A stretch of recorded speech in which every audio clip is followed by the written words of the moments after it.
Man, anger is one thing that has always defeated me. I used to have anger issues growing up. I hurt a lot of people in my lifetime because of my anger. Lost a lot of good relationships. When I was younger, my mom told me that she knew that I was going to have anger issues when I grew up, because when I was like 6 or 7 years old, trying to make a peanut butter and jelly sandwich, I would get mad because the peanut butter would rip the bread. I would start screaming and getting real angry and stuff. So she knew then that my anger was going to be a problem. You know, so as I grew up, of course, my anger did grow along with me, and I disrespected my mom growing up. I didn't know how to treat women. I hurt a lot of people, ended a lot of good friendships. But God, He still had grace and mercy on me, man. And I'm glad He let me live through all that, because now I'm able to live today and tell people how to, control their anger and how I overcame mine. I was really scared about my anger issues, man. I really didn't want to live that way. I was really looking for an escape route out. I wanted it to go away. I did whatever I could to get it to go away. I used to smoke a lot of weed. And of course, when you smoke weed, you don't have anger issues because you're happy. So that was what I used to cope with my anger, smoking weed all the time. But as I grew in my relationship with God, I knew that I couldn't stay high. I mean, that's not realistic, right? That's not real life. That's not really fighting your battles. That's actually being defeated, because you're always high, so that doesn't count. That actually makes you weaker, using a substance or something to control your anger. So stop smoking weed and stuff like that. And long story making short, as I grew in my relationship with God, my anger problems slowly went away until one day they were just gone. All right. Now, a lot of times we're trying to figure out how to get rid of a certain sin in our life. That's not how we should go with this spiritual battle. That's not how we should attack sin. It's not that sin. It's not that specific sin that's bothering you. What it is your flesh. It's all sins. It's your flesh. It's who you are. It's your spirit, right? So if you live according to the spirit, then you will fulfill the desires of the spirit. But if you live according to the flesh, then you will fulfill the desires of the flesh. Paul tells us that the flesh is full of envy, wrath, jealousy, anger, all of these toxic traits, right? So whenever you live in the flesh, that's how you're going to live. And that's how I got rid of my anger problems, man. Just I didn't actively work on it. I didn't actively work on my anger. I actively worked on my relationship with God. All right. And as a result, my anger problem slowly went away, along with a lot of the other sins in my life. Now, that doesn't mean I'm perfect. God is still working on me. I still make mistakes and stuff like that. But I'm not going to sit up here and act like He ain't done a good work in my life. He has done a major work in my life, man, and it made me a better person. None of the credit goes to me. I didn't take anger management classes. I didn't get counseling. I didn't seek any help from the world, even though I thought about it. All of the glory belongs to God. He is the one who has done this work in me, and I've seen Him do it in others also.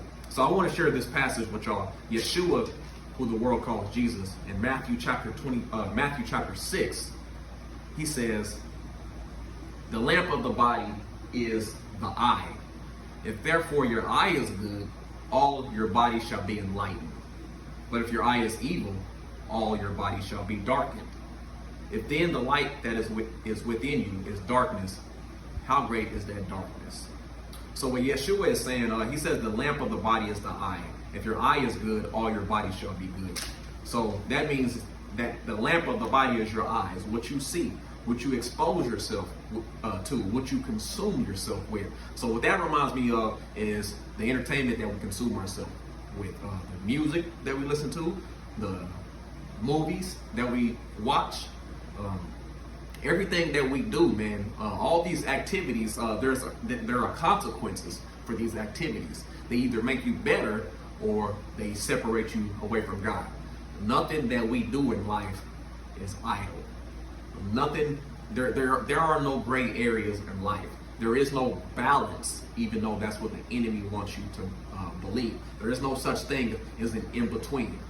Whatever you're doing in life, whatever you're watching, whatever you're consuming yourself with, whatever you're reading, it is going into your body, and it's going to come out through your activities, through the way that you conduct yourself, through the way that you act, through the way that you treat people, how you perceive life. All these things are determined by what you consume yourself with, because the eye is the lamp of the body. And that's how I got rid of my anger issues, by slowly driving the flesh out, by starving your flesh and feeding yourself with things of the spirit. Okay, so if what you consume is darkness, then what's in you is darkness. So if you watch a movie that's full of cussing and murder and just fleshly, wrathful things, if you watch a movie, if you sit on the couch for a couple of hours and consume that stuff, it's going to come out. All right, because every action has a consequence. You reap what you sow. It went in you. It went in you. It's going to come out through your words, through your actions. It's going to influence the way that you think. It's going to influence the way, it's going to influence your relationship with God. It's going to separate you from Him, or it's going to make you closer to Him. So we need to understand that our actions have consequences. When the Bible tells us that you reap what you sow, it's not, he's not just saying that for no reason. Whatever you put in is what you're going to get out. All right? So that's how I got rid of my anger issues, man. By seeking God over the years, I made a decision that I wanted to live for Him, not to give any credit to myself, because He says that no one can come to Yeshua, Jesus, unless He calls them, unless He draws them. So I don't take credit for none of this stuff in my life. He chose me to be a vessel for His word, to be a vessel for His will. None of the credit belongs to me. It's all Him, all right? He is the one who helped me to be who I am today. And the reason that I decided to make this video is because in my job, I had some people ask, about what did I do to stop smoking cigarettes, or what did I do to get over my anger and stuff like that, because I come in contact with a lot of different people at my job, and these are some of the things that I tell them. None of the credit belongs to me, man. If you live according to the Spirit, then you will fulfill the desires of the Spirit. That's how you get rid of, that's how I got rid of my anger. And maybe there's somebody out there struggling with their anger today. You just slowly starve your flesh, man. You slowly make it weaker by reading your word daily. Maybe you want to cut down on some of your YouTube usage. Sometimes I have to delete my YouTube because the stuff on there, it's the eye is the lamp of the body. You don't want to fill yourself with that stuff, man. I deleted my Facebook. I don't have a Facebook. Limit my usage on Instagram. I may get on Instagram every few months or every couple of months or something like that. I don't have a Snapchat. These are all ways that I actively engage in spiritual warfare to overcome some of the desires of my flesh. You have to get these things out of your life, all right?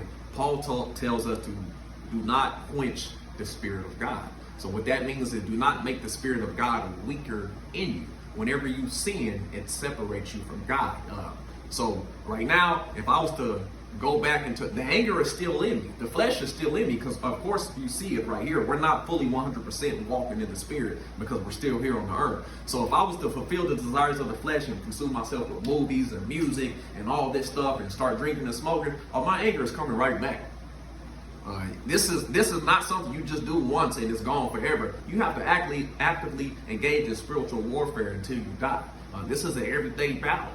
That's why Paul said, I die daily, because you have to put the flesh to death daily. All right, so I hope this was able to help somebody out there, and y'all have a blessed day out there, man.